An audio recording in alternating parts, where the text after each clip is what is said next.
వీటెన్ news కి స్వాగతం. ముందుగా ముఖ్యాంశాలు. తెలంగాణలో బీఆర్ఎస్ నేతల ప్రెస్ మీట్.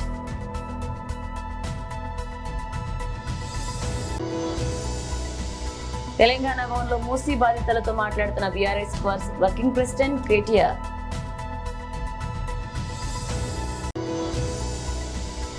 అవార్డు అందుకోవాలి, బెయిల్ ఇవ్వాలంటూ కోర్టులో జానీ మాస్టర్ పిటిషన్.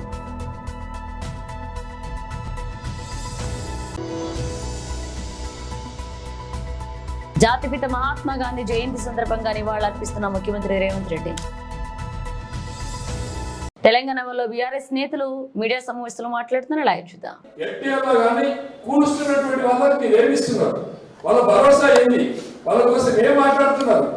ఇలా ఎఫ్టీఆర్లో ఉన్నది పర్మిషన్ ఇచ్చింది కాంగ్రెస్ గవర్నమెంటే. కాంగ్రెస్ గవర్నమెంట్ చెన్నారెడ్డి కాలంలో బతుకమ్మకుంట హక్కుపోయింది. అంటే ఆ కాలం నుంచి ఈ కాలం వరకు కూడా ఎఫ్టీఎల్ భూములు కానీ బొబ్బర్చం భూములు కానీ పేదవాళ్లకు పట్టేదారులు అమ్ముకుంటే కట్టుకున్నారు. అదేవిధంగా బిల్డర్స్ కట్టిస్తే కొనుక్కున్నారు. వాళ్ళందరికీ కూడా కరెంటు బిల్లులు ఉన్నాయి, మరి ట్యాక్స్ కట్టిండ్రు, మరి జిహెచ్ఎంసీలో వాళ్ళొక పౌరులుగా బతుకుతున్నారు. అట్లాంటి వాళ్ళ మీద దాడులు చేయడం సమంజసమైనటువంటి పద్ధతి కాదు. మరి వాళ్ళకు కూడా మీరు కూడా రిహాబిలిటేషన్ సంబంధించి వాళ్ళ ఆస్తుల యొక్క విలువ కట్టి ఇవ్వండి, బిల్డింగ్ స్ట్రక్చర్ వాల్యూ ఇవ్వండి, ల్యాండ్ వాల్యూ ఇవ్వండి, మరి బోర్ ఉంటే బోర్ స్ట్రక్చర్ ఇవ్వండి, అదే కాకుండా ప్యాకేజ్ ఇవ్వండి, రిహాబిలిటేషన్ చేయండి. అట్లెక్కడ చేయట్లేదే. రాత్రి దొంగల్లాగా పడి దోసుకుంటా ఉన్నారు. దానికోసం ఇక్కడ దోసుకుంటున్నటువంటి విషయాన్ని ఇక్కడ బీఆర్ఎస్ నాయకత్వం ప్రశ్నిస్తుంటే దాన్ని తట్టుకోలేక గజ్వేల్కి వచ్చి ప్రెస్ మీట్లు పెడుతున్నాడు హనుమంతరావు గారు. ఇది పద్ధతి కాదు. నోటికి వచ్చినట్టు, నోటికి అద్దు అదుపు లేకుండా మాట్లాడుతూ ఉన్నాడు. పేద ప్రజలు ఏమనుకుంటారు? ఈ భాష పరిజ్ఞానం ఉన్న వాళ్ళు ఏమనుకుంటారు? మాట్లాడేటప్పుడు ఒక మాజీ ముఖ్యమంత్రి దాదాపుగా 14 సంవత్సరాలు పోరాటం చేసి తెలంగాణ రాష్ట్రాన్ని సాధించినటువంటి వ్యక్తి మీద మాట్లాడతాడా? అదేవిధంగా హరీష్ రావు గారి కోసం మాట్లాడతాడా?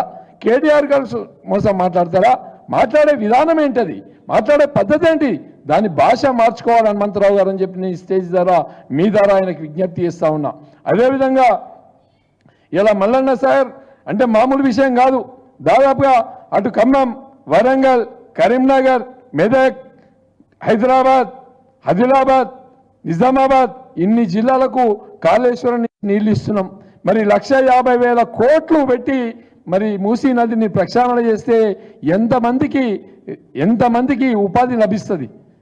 గతంలో కేటీఆర్ గారు 16,000 కోట్లతోని మూసీ నదిని ప్రక్షాళన చేస్తాం అని చెప్పి ఆ రోజు మాట్లాడితే కేసీఆర్ గారు ఉండి పేద ప్రజలు ఉన్నారు వద్దు ఊరుకోమని చెప్పేస్తే బీఆర్ఎస్ ప్రభుత్వం దాన్ని స్టాప్ చేసుకుంది. అదే వర్కుని ఇలా 1,50,000 కోట్లకు ఉండబోతుందంటే ఎన్ని వేల కోట్ల అవినీతి జరుగుతుంది అక్కడ. అది కూడా ఆలోచించాల్సినటువంటి అవసరం మనందరి మీద ఉంది. ఇలా తెలంగాణ రాష్ట్రంలో కాంగ్రెస్ పార్టీ వచ్చినాక నాయకులు ఎక్కడికక్కడ దోసుకుంటున్నారు, అధికారులు ఎక్కడెక్కడ మీద పడి దోసుకుంటున్నారు. అవినీతి ప్రభుత్వం అయిపోయింది. ఈ ప్రభుత్వాన్ని ఎండగట్టాల్సినటువంటి బాధ్యత ప్రతి పౌరుడి మీద, ప్రతి తెలంగాణ బిడ్డ మీద ఉంది. కాబట్టి ఇవాళ నేను ఒకటే మైనంపల్లి హనుమంతరావు గారికి విజ్ఞప్తి చేస్తున్నా. చిత్తశుద్ధి ఉంటే మా గజ్వేల్లో 170 కోట్ల రూపాయలు కేసీఆర్ గారు శాంక్షన్ ఇచ్చారు, మీ గవర్నమెంట్ వచ్చినాక రద్దు చేసిర్రు. అదేవిధంగా మెదక్లో 1,200 కోట్ల రూపాయలు శాంక్షన్ ఇచ్చారు, మీ గవర్నమెంట్ వచ్చినాక రద్దు అయింది. మీకు చిత్తశుద్ధి ఉంటే మెదక్లో 1,200 కోట్లు తీసుకురండి, అదేవిధంగా గజ్వేల్లో 170 కోట్లు తీసుకురండి, అభివృద్ధికి సహకరించండి. ప్యాకేజీలు అల్లన్న సాగర్లో ఇవ్వాల్సినటువంటి ప్యాకేజీ కూడా ఇంకొక 400 కోట్లు అవసరం అక్కడ. ఇంకా గ్రేవ్ యార్డ్స్ కట్టాలి, ఇంకా రోడ్స్ కంప్లీట్ చేయాలి, కొన్ని స్కూల్ బిల్డింగ్లు ఇవ్వాలి, కొన్ని టెంపుల్స్ ఇవ్వాలి. ఇవన్నీ కూడా ఇవ్వాలంటే మరి ఇంకొక 400 కోట్లు అటు మల్లన్న సాగర్కి ఇటు కొండపల్లి సాగర్కి కావాలి. మరి వాటిని తీసుకొచ్చి మీరు చేయాలి. మీకు ప్రభుత్వం ఉంది కాబట్టి, మీకు బాధ్యత ఉంది కాబట్టి మీరు చేయండి. మీరు చేస్తే మేము సంతోషిస్తాం, సన్మానిస్తాం. అది కాకుండా మీరు తిట్టడమే పనిగా పెట్టుకొని కేసీఆర్ కుటుంబాన్ని టార్గెట్ చేసుకొని మాట్లాడితే ఎవరు కూడా హర్షించరు, ఎవరు కూడా దాన్ని మెప్పు పొందలేరు. కాబట్టి మైనంపల్లి హనుమంతరావు గారు మీరు స్పష్టంగా మీకోసం ఆలోచించండి, మీ ఆలోచన ప్రజల కోసం ఆలోచించండి. ఇకనైనా తిట్టు అనుకోవాలి.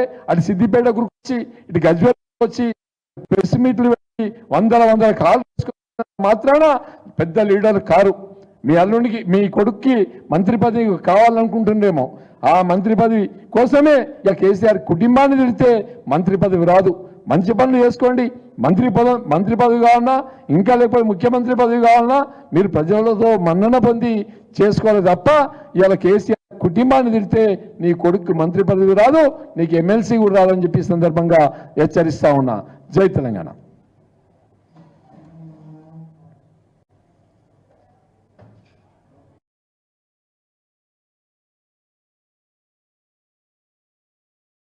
తెలంగాణ భవన్లో మూసీ బాధితులతో మాట్లాడుతున్న బీఆర్ఎస్ వర్కింగ్ ప్రెసిడెంట్ కేటీఆర్.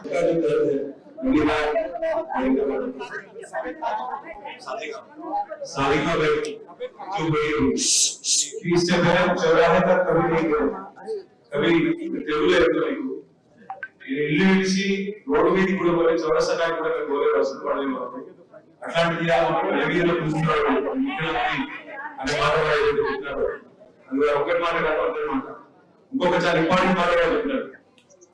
మమ్మల్ని ఇవాళ అక్రమంగా అంటున్నారు, మమ్మల్ని మా స్థలాలు దొంగ స్థలాలు అంటారు, కబ్జా అంటారు. మాకు కబ్జా కాదు, 30 ఏళ్ల కింద కాయిదాలు మాట్లాడుతున్నాయి, రిజిస్ట్రేషన్లు ఉన్నాయి, కాయిదాలు ఉన్నాయి, పర్మిషన్లు ఉన్నాయి, ట్యాక్సులు కట్టాం, అన్ని కట్టినాక ఇవాళ వీళ్ళు వచ్చి ఇట్లా అడుగుతా అంటే మరి ఆ పైసలన్నీ ఓడిస్తాడు. నేను గవర్నమెంట్ రిజిస్ట్రేషన్ కట్టాను పైసలు, నేనే గవర్నమెంట్ ఇన్ని రోజులు ట్యాక్స్ కట్టాను, నేను మున్సిపాలిటీకి ట్యాక్స్ కట్టాను బిల్డింగ్ పర్మిషన్ కోసం, ఇన్ని రోజులు బిజిలీ పనులు పెట్టాను, ఎలక్ట్రిసిటీ పనులు పెట్టాను. మరి అవన్నీ ఎందుకు ఇస్తానా? నాకు నన్ను ఏదో దొంగలను వదిలేస్తున్నాడు, కబ్జాదారులను వదిలేస్తున్న ప్రభుత్వం ఇదే ప్రభుత్వము, ఇదే ముఖ్యమంత్రి మాకు ఏమేమో ఇస్తాను మోసం చేసి కేసీఆర్ మీద తప్పుడు ప్రచారాలు చేసి ఇలా చేస్తున్నారని చెప్పి వారి బాధ అందరి బాధగా అర్థం చేసుకుంటూ ఒక 2 మాట मुस्तफा साहब अभी 2020 मिशन बात के बारे में खास जो इफेक्टेड हुए उनके बारे में बोलो। मैं मेरा किशन बाग बोलकर नहीं, मेरा किशन बाग बोलकर नहीं, मैं तमाम जितने भी इफेक्टेड लैंड है उस लैंड के लिए टाइटल के लिए बोलना चाह रहा हूँ। गवर्नमेंट जो है ना, अगर हम गवर्नमेंट लैंड पे ऑक्युपाई है, अगर हम गवर्नमेंट लैंड पे ऑक्युपाई है तो यकीनन हमारे कोर्ट की, अगर गवर्नमेंट को ऑक्युपाई है तो कोर्ट का रूल्स है कि 12 साल अगर हम कब्जे में है तो हमको राइट्स दे देना, आपको राइट से मालिक बनाने के अहकाम है कानून के। तो मैं ये चाह रहा हूँ कि आपको बड़े बेस बताता हूँ, आप लीगली जो है ना उसको विलेज टैक्स निकालिए, उसका लैंड टैक्स जो आप जिस लैंड पे बैठे हैं गवर्नमेंट लैंड है प्राइवेट लैंड है गौर करिए आप लोग। इसके बाद में आपको कोई भी नहीं जोड़ूंगा, अगर प्राइवेट लैंड अगर गवर्नमेंट को चाहिए तो उसका कंपनसेशन उसका दे, आपको आपकी जितनी मर्जी है उतना कंपनसेशन दे, आपको देने के बाद वो कब्जा ले आपसे।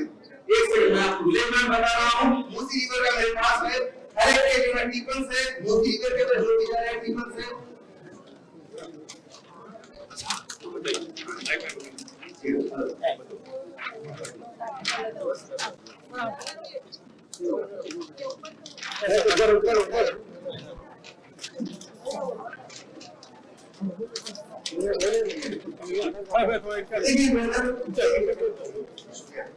ये मेरा नहीं है, वो गवर्नमेंट है, कांग्रेस गवर्नमेंट का है, ये Congress government development authority municipal का ये ऑफिसर तमाम ऑफिसर से, क्या वो ऑफिसर के बच्चे थे? आज जो आप लोग ये हरकत करें, मूसी रिवर आपका प्रोजेक्ट जो है ना बड़े बड़े बिल्डर को भेज देंगे तो मूसी रिवर को बड़ा लैंड ले लिए, ये मूसी रिवर जा रही है, उसके पीपल साइड तमाम चीजें है, 1940 का भी क्लियर मैप है, 1976 का क्लियर मैप है, ये डिजाइन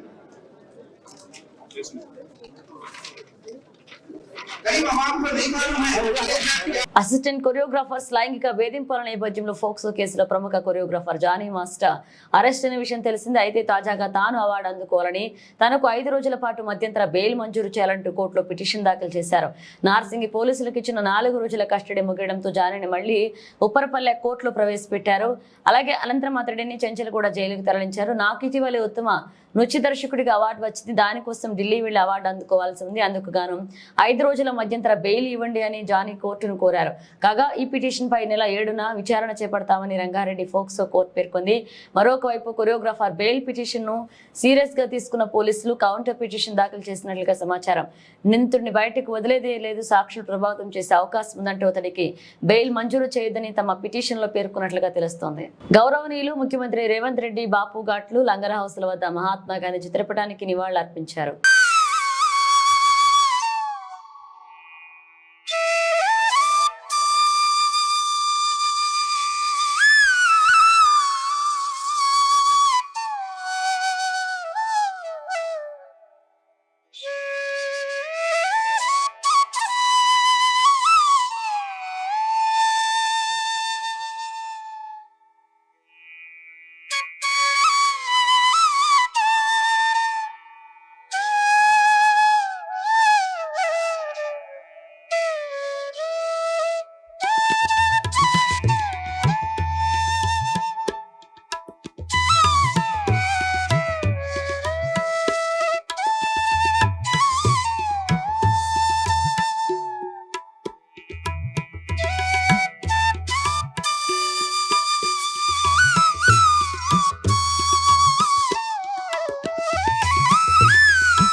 ఫిషరీస్ కార్పొరేషన్ చైర్మన్ మెట్టు సాయి కుమార్ ప్రెస్ మీట్ గాంధీ భవన్ లో మాట్లాడుతున్నారు. లైవ్ చూద్దాం.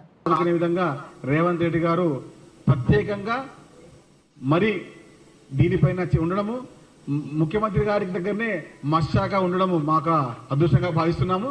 కాబట్టి రేపు అట్టహాసంగా రాష్ట్ర వ్యాప్తంగా చేప పిల్లల పంపిణీ ఉంటుంది. అందులో పాల్గొనే విధంగా అధికారులు అన్ని చర్యలు తీసుకోవాలని చెప్పి ఇప్పటికే ఆదేశించడం జరిగింది. రేపు దానికి అనుగుణంగానే ముందుకెళ్తుంటాము. ధన్యవాదాలు. రాష్ట్ర వ్యాప్తంగా ఇప్పటికీ మేము 32 జిల్లాల్లో టెండర్లు పిలవడం జరిగింది. 3 రకాల చేపలు వేస్తాము. బుచ్చ, రవ్వ, మన బంగారు తీగ, అదేవిధంగా కొరమీను కూడా వేస్తాము. అనుగుణంగా అంటే కొన్ని ఏ చెరువుల్లో ఏ చేప పెంపకం ఉంటుందో ఇప్పటికే అధికారుల ద్వారా, నిపుణుల ద్వారా దాని యొక్క పర్యవేక్షణ చూస్తున్నాము. ఎవరికి కూడా ఇబ్బంది కలగకుండా, ఎందుకంటే ఇంతకుముందు వేసిన 10,000 చేపలు వేసి లక్ష చేప అనే విధాన్ని కాకుండా వేసిన ప్రతి చేపకి నాణ్యత గల చేపలు ఇస్తాము. వేసిన ప్రతి చేపల యొక్క స్థానాలు మనకు తెలుస్తుంది. ఏ ఒక్కరికి కూడా ఇబ్బంది కలగకుండా, ఏ ఒక్కరికి కూడా అన్యాయం జరగకుండా ప్రత్యక్షంగా కొన్ని చర్యలు తీసుకున్నాము. ఇందులో జిల్లా పంచాయతీ అధికారిని, జిల్లా మత్స్యశాఖ అధికారిని, జిల్లా ఒక ఇరిగేషన్ అధికారిని, అదేవిధంగా జిల్లా జాయింట్ కలెక్టర్ని కమిటీ చేశాము. వారి యొక్క పర్యవేక్షణలో రేపు ప్రతి చెరువు వద్ద చేప పిల్లలు వేసే విధంగా, ఆ చేపల యొక్క అభివృద్ధి, వాళ్ళ యొక్క కుటుంబాలు అభివృద్ధి చెందే విధంగా ముఖ్యమంత్రి రేవంత్ రెడ్డి గారు కొన్ని నిర్ణయాలు తీసుకున్నారు. వారికి ప్రత్యక్షంగా పరోక్షంగా మేము ధన్యవాదాలు తెలుపుకుంటాము. ఎప్పటికైనా కూడా భవిష్యత్తులో మత్స్యకార కుటుంబాలకి ఎలాంటి ఇబ్బంది కలగకుండా కొన్ని పంచవర్ష ప్రణాళికలు ఉన్నాయి. ఆ పంచవర్ష ప్రణాళిక భాగంగానే ఉచిత చేపల పంపిణీ రేపు ఉంటుంది. అదేవిధంగా ఉమ్మడి మహబూబ్ నగర్, ఉమ్మడి వరంగల్ జిల్లా, ఉమ్మడి కరీంనగర్ జిల్లాలో, అదేవిధంగా వన్ పాటు గద్వాల జిల్లాలో కూడా రేపు చేపల పంపిణీ ఉంటుంది. అక్టోబర్ 3వ తేదీన మొదటి ఫేజ్లో, అక్టోబర్ 7వ తేదీన 2వ ఫేజ్లో పంపిణీ ఇస్తాం. ధన్యవాదాలు.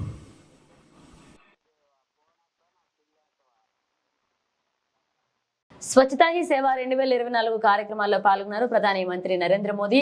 గాంధీ జయంతిని పురస్కరించుకుని బుధవారం జార్ఖండ్లోని హజారీబాగ్లో ప్రధాని మంత్రి అలాగే జనజాతీయ ఉన్నత్ గ్రామ అభియాన్ని ప్రారంభించేందుకు ప్రధాని నరేంద్ర మోదీ గిరిజనుల ప్రాబల్యం ఉన్న గ్రామాల సమగ్రాభివృద్ధితో పాటు గిరిజన జనాభాను ఆర్థికంగా బలోపేతం చేయడం ఈ చొరవ లక్ష్యం. ఆ తర్వాత మధ్యాహ్నం గాంధీ మైదాన్ మత్వారి హజారీబాగ్లో బీజేపీ చేపట్టిన పరివర్తన యాత్ర ముగింపు కార్యక్రమంలో ప్రధాని మోదీ ప్రసంగిస్తారు. ఇక సెప్టెంబర్ 20న సాహింగ్బంజ్ నుండి కేంద్ర హోంమంత్రి అమిత్ షా ప్రారంభించిన యాత్ర రాష్ట్రంలోని 80 అసెంబ్లీ నియోజకవర్గాల్లో 76 నియోజకవర్గాలను కవర్ చేసింది.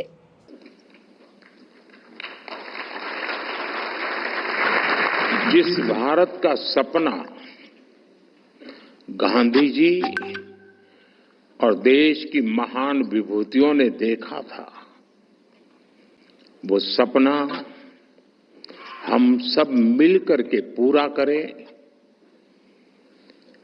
आज का दिन हमें ये प्रेरणा देता है। साथियों, आज 2 अक्टूबर के दिन मैं कर्तव्य बोध से भी भरा हुआ हूं और उतना ही भावुक भी हूं। आज स्वच्छ भारत मिशन को, उसकी यात्रा को 10 साल के मुकाम पर हम पहुंच चुके हैं। स्वच्छ भारत मिशन की ये यात्रा करोड़ों भारतवासियों की अटूट प्रतिबद्धता का प्रतीक है। बीते 10 साल में कोटि-कोटि भारतीयों ने इस मिशन को अपनाया है, अपना मिशन बनाया है,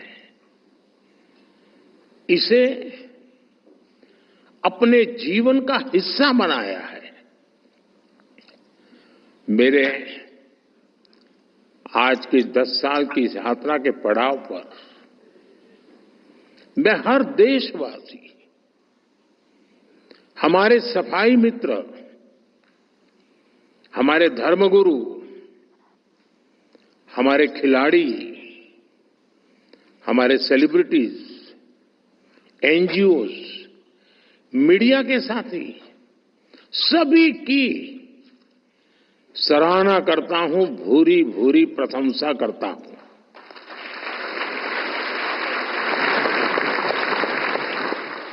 आप सभी ने मिलकर स्वच्छ भारत मिशन को इतना बड़ा जन आंदोलन बना दिया। मैं राष्ट्रपति जी, उपराष्ट्रपति जी, पूर्व राष्ट्रपति जी, पूर्व उपराष्ट्रपति जी, उन्होंने भी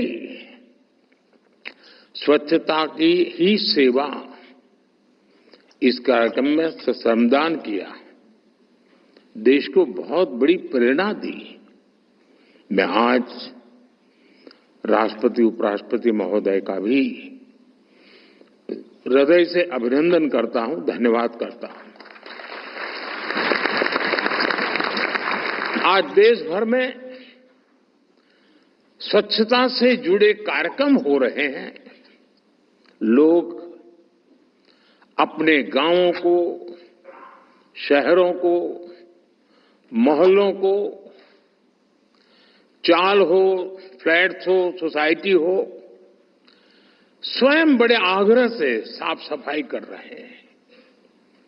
अनेक राज्यों के मुख्यमंत्री, मंत्रीगण और दूसरे जनप्रतिनिधि भी इस कार्यक्रम का हिस्सा बने, इस कार्यक्रम का नेतृत्व किया।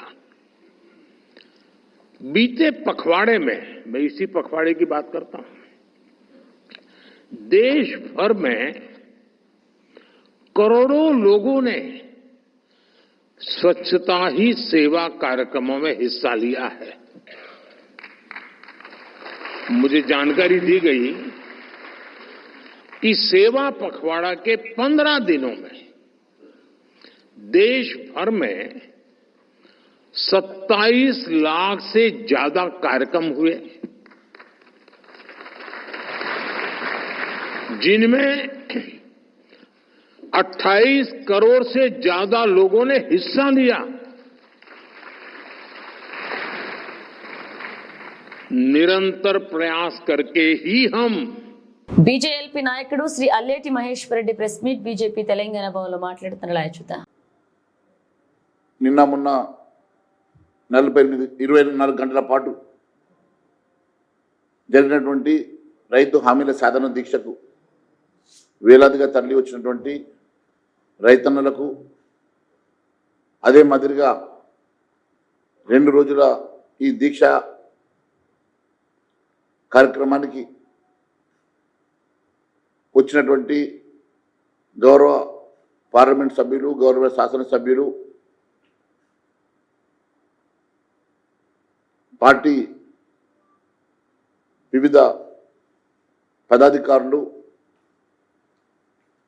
కార్పొరేటర్లు, మాజీ ఎమ్మెల్యేలు, మాజీ ఎమ్మెల్సీలు, మాజీ పార్లమెంట్ సభ్యులు, మాజీ మంత్రులు, వివిధ జిల్లాల అధ్యక్షులు, అదే మాదిరిగా ఫ్రంటల్ ఆర్గనైజేషన్కి చెందినటువంటి బీజేవైఎం, రైతు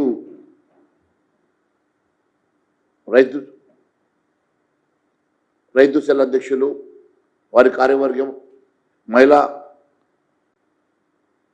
కార్యవర్గం, అదే మాదిరిగా ఓబీసీ, ఎస్సీ, ఎస్టీ మరియు అన్ని వర్గాలకు చెందినటువంటి భారతీయ జనతా పార్టీ కుటుంబ సభ్యులు పెద్ద ఎత్తున తరలి వచ్చి వేలాదిగా రైతన్నలు వచ్చి మమ్మల్ని బలపరిచి ఆశీర్వదించిన ప్రతి ఒక్కరికి కూడా పేరు పేరున ధన్యవాదాలు తెలియజేసుకుంటా ఉన్నాను. భారతీయ జనతా పార్టీ ఎప్పుడు కూడా రైతు పక్షపాతిగా, రైతులకు అండగా నిలవాలని, రైతులకు భరోసా ఇవ్వాలని, వారి వెంట భారతీయ జనతా పార్టీ అండగా ఉంటుందని, భారతీయ జనతా పార్టీ వారికి ఇచ్చినటువంటి ఈ ప్రభుత్వం తప్పుడు హామీలు ఇచ్చి గద్దెనెక్కి హామీలను విస్మరిస్తే భారతీయ జనతా పార్టీ ఊరుకునే సమస్య లేదని, వారి పక్షాన నిలబడి పోరాటం చేస్తుందని, వారి వెంట మేము ఉంటామని భరోసా కల్పించడానికి వారి గొంతుకై వారి పక్షాన మేము చేసినటువంటి ఈ దీక్షను విజయవంతం చేసిన ప్రతి ఒక్కరికి కూడా నేను ధన్యవాదాలు తెలియజేస్తా ఉన్నాను. అదే మాదిరిగా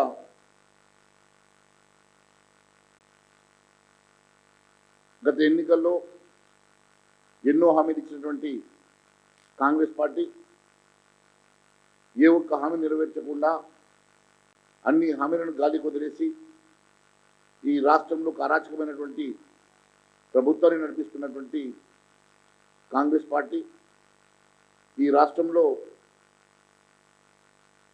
పూర్తిగా అప్రజాస్వామ్యమైనటువంటి చర్యలు చేపడుతూ అందరినీ భయభ్రాంతుల్ని చేస్తూ ఒక దుర్మార్గమైనటువంటి పాలన అందిస్తున్నటువంటి ఈ ప్రభుత్వానికి మెడలు వంచి ఇచ్చిన హామీలను గుర్తు చేస్తూ ఇచ్చిన హామీలు నెరవేర్చే విధంగా ప్రజల పక్షాన నిలబడి, ప్రజలకు అండగా నిలబడి భారతీయ జనతా పార్టీ పోరాటం చేస్తున్న సంగతి నేను తెలియజేస్తా ఉన్నాను. అసెంబ్లీ ఎన్నికల సందర్భంగా వారు ఇచ్చినటువంటి అనేకమైనటువంటి హామీలు, 2 లక్షల రుణమాఫీ పేరు మీద పచ్చి అబద్ధాలు, 15 ఆగస్టు లోపల 10 పైసా రుణమాఫీ చేస్తారని చెప్పినటువంటి రేవంత్ రెడ్డి గారు ఎన్నో దేవుళ్ళ మీద ప్రమాణం చేసి ఈరోజు అవన్నీ మర్చిపోయి అన్ని గాలి వదిలేసి ఈరోజు మేనిఫెస్టోలో లేనటువంటి ఎన్నో అంశాలను బయటకు తీసుకొస్తున్నటువంటి రేవంత్ రెడ్డి గారు ఒక్కసారి రైతుల ఇచ్చినట్టు హామీలు బీఆర్ఎస్ వర్కింగ్ ప్రెసిడెంట్ కేటీఆర్ ను ఉద్దేశించి తెలంగాణ మంత్రి కొండా సురేఖ సంచలన ఆరోపణలు చేశారు. హీరోయిన్ల జీవితాలతో ఆడుకోవడం కేటీఆర్ కు అలవాటే అన్నారు. హీరోయిన్లకు డ్రగ్స్ అలవాటు చేసింది కూడా ఆయన అని మండిపడ్డారు. వారికి డ్రగ్స్ అలవాటు చేశాక వారి ఫోన్లను ట్యాప్ చేశారన్నారు. సమంత, నాగ చైతన్య విడిపోవడానికి కూడా కేటీఆర్ కారణమని తీవ్ర వ్యాఖ్యలు చేశారు. ఈ రోజు నిర్వహించిన గాంధీ జయంతి కార్యక్రమంలో కొండా సురేఖ పాల్గొన్నారు. అనంతరం ఆమె మీడియాతో మాట్లాడారు. ఈ వ్యాఖ్యలు చేశారు. కేటీఆర్ కు తల్లి, అక్కా చెల్లెలు లేరా అని సురేఖ ప్రశ్నించారు. తనపై బీఆర్ఎస్ వాళ్ళు ట్రోలింగ్ చేస్తున్నప్పుడు కేటీఆర్ ఎందుకు స్పందించలేదన్నారు. మంత్రి సీతక్క, హైదరాబాద్ మేయర్ గద్వాల్ విజయలక్ష్మి అసభ్యకర పోస్టులు పెట్టినప్పుడు కూడా కేటీఆర్ మాట్లాడలేదని ఆగ్రహాన్ని వ్యక్తం చేశారు. ఒక మనసున్న మనిషిగా ఈ అంశంపై హరీష్ రావు స్పందించాలన్నారు. ఈ రోజు నేను చెప్తా ఉన్నా కదా, నాగ చైతన్య సమంత విడిపోవడానికి కారణం కేటీఆరే. ఈరోజు చాలా మంది హీరోయిన్లు తొందరగా పెళ్లిళ్ళు చేసుకొని సినిమా ఫీల్డ్ నుంచి తప్పుకోవడానికి కారణం కూడా కేటీఆరే. ఆయన ఆ రోజు మత్తు పదార్థాలకు అలవాటు పడి వాళ్ళను కూడా మత్తు పదార్థాలకు అలవాటు చేసి రేవ్ పార్టీలు చేసుకొని మదమెక్కి వాళ్ళ జీవితాలతో ఆడుకొని బ్లాక్ మెయిల్ చేసి వాళ్ళను ఇబ్బంది పెట్టినటువంటి వ్యక్తి కేటీఆర్. అది అందరికీ కూడా తెలుసు, సినిమా ఫీల్డ్ లో అందరికీ తెలుసు, అది ఓపెన్ రహస్యము. బులెటిన్ ముగించే ముందు హెడ్లైన్స్ మరోసారి. తెలంగాణలో బీఆర్ఎస్ నేతల ప్రెస్ మీట్.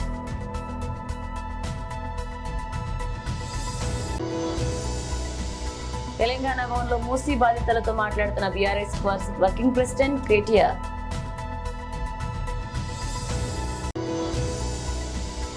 అవార్డు అందుకోవాలి, బెయిల్ ఇవ్వాలంటూ కోర్టులో జానీ మాస్టర్ పిటిషన్.